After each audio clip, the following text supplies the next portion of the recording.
विनायक चतुर्थी 3 मार्च सोमवार 2025 को मनाई जाएगी। विनायक चतुर्थी प्रातः 11:23 से दोपहर 1:43 फाल्गुन शुक्ल चतुर्थी प्रारंभ 2 मार्च रात्रि 9:01 से चतुर्थी समाप्त 3 मार्च सायंकाल 6:02 तक। हिंदू पंचांग में प्रत्येक चंद्रमास में 2 चतुर्थी होती हैं। हिंदू धर्म ग्रंथों के अनुसार चतुर्थी तिथि भगवान गणेश की तिथि है। अमावस्या के बाद आने वाली शुक्ल पक्ष की चतुर्थी को विनायक चतुर्थी कहते हैं और पूर्णिमा के बाद आने वाली कृष्ण पक्ष की चतुर्थी को संकष्टी चतुर्थी कहते हैं।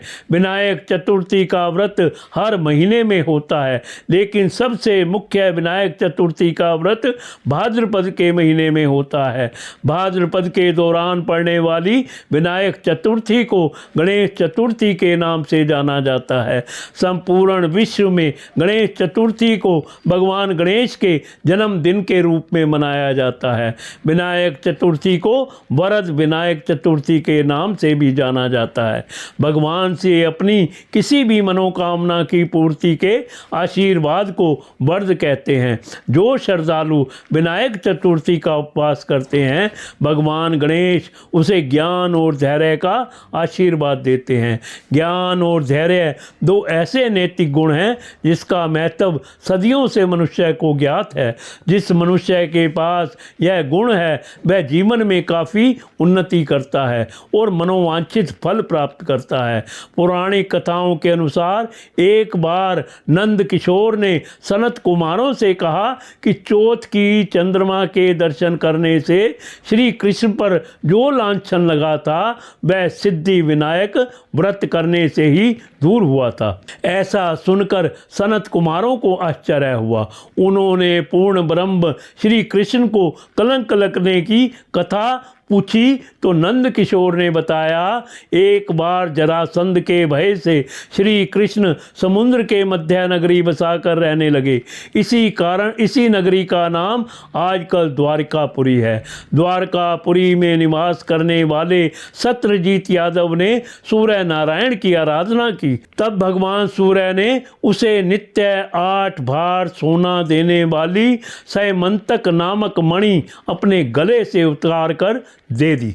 मणि पाकर सत्यजीत यादव जब समाज में गया तो श्री कृष्ण ने उस मणि को प्राप्त करने की इच्छा व्यक्त की। सत्यजीत ने यह मणि श्री कृष्ण को ना देकर अपने भाई प्रसेनजीत को दे दी।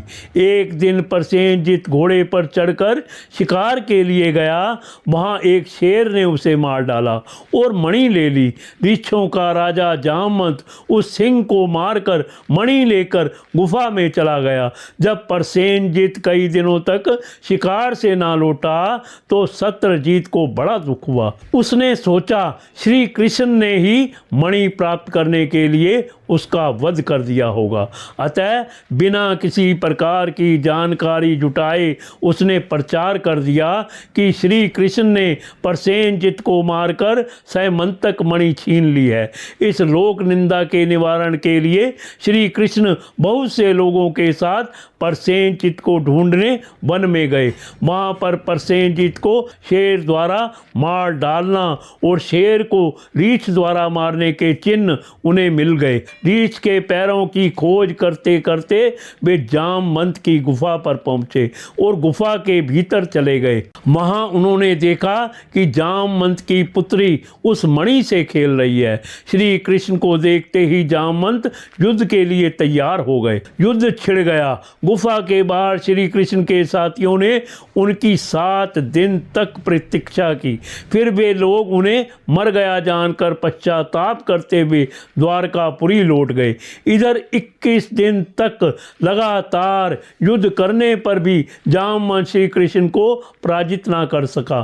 तब उसने सोचा कहीं यह वह अवतार तो नहीं जिसके लिए मुझे श्री रामचंद्र जी ने वरदान दिया था। यह पुष्टि पुष्टि होने पर उसने अपनी कन्या का विवाह श्री कृष्ण के साथ कर दिया और मणि दहेज में दे दी। श्री कृष्ण जब मणि लेकर वापस आए तो सत्यजीत अपने किए पर बहुत लज्जित हुआ। इस लज्जा से मुक्त होने के लिए उसने भी अपनी पुत्री का विवाह श्री कृष्ण के साथ कर दिया। कुछ समय के बाद श्री कृष्ण किसी काम से इंद्रप्रस्थ चले गए। तब अक्रूर तथा ऋतुवर्मा की राय से सत्यवंदा यादव ने सत्यजीत को मारकर मणि अपने कब्जे में ले ली। सत्यजीत की मौत का समाचार जब श्री कृष्ण को मिला तो वे तत्काल द्वारका पहुंचे। वे सद्धन्वा को मारकर मणि छीनने को तैयार हो गए। इस कार्य में सहायता के लिए बलराम भी तैयार थे। यह जानकर सत्यवंदा ने मणि अक्रूर को दे दी और स्वयं भाग निकला। श्री कृष्ण ने उसका पीछा करके उसे मार तो डाला तो मणि उन्हें नहीं मिल पाई। बलराम जी भी वहां पहुंचे। श्री कृष्ण ने उन्हें बताया कि मणि इसके पास नहीं है। बलराम जी को विश्वास ना हुआ।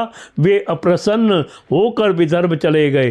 श्री कृष्ण के द्वारका लौटने पर लोगों ने उनका भारी अपमान किया। तत्काल यह समाचार फैल गया कि सैमंतक मणि के लोभ में श्री कृष्ण ने अपने भाई को भी त्याग दिया। श्री कृष्ण इस अकारण प्राप्त अपमान के शोक में डूबे थे कि सहसा महानारद जी आ गए। उन्होंने श्री कृष्ण को बतलाया, आपने भाद्रपद शुक्ल चतुर्थी के चंद्रमा का दर्शन किया था, इसी कारण आपको इस तरह लांछित होना पड़ा है। श्री कृष्ण ने पूछा, चौथ के चंद्रमा को ऐसा क्या हो गया है जिसके कारण उसके दर्शन मात्र से मनुष्य कलंकित होता है। तब नारद जी बोले, एक बार ब्रह्मा जी ने चतुर्थी के दिन गणेश जी का व्रत किया था। गणेश जी ने प्रकट होकर वर मांगने को कहा तो उन्होंने मांगा कि मुझे सृष्टि की रचना करने का मोह ना हो। गणेश जी ज्यों ही तथास्तु कहकर चलने लगे, उनके विचित्र व्यक्तित्व को देखकर चंद्रमा ने उपहास किया।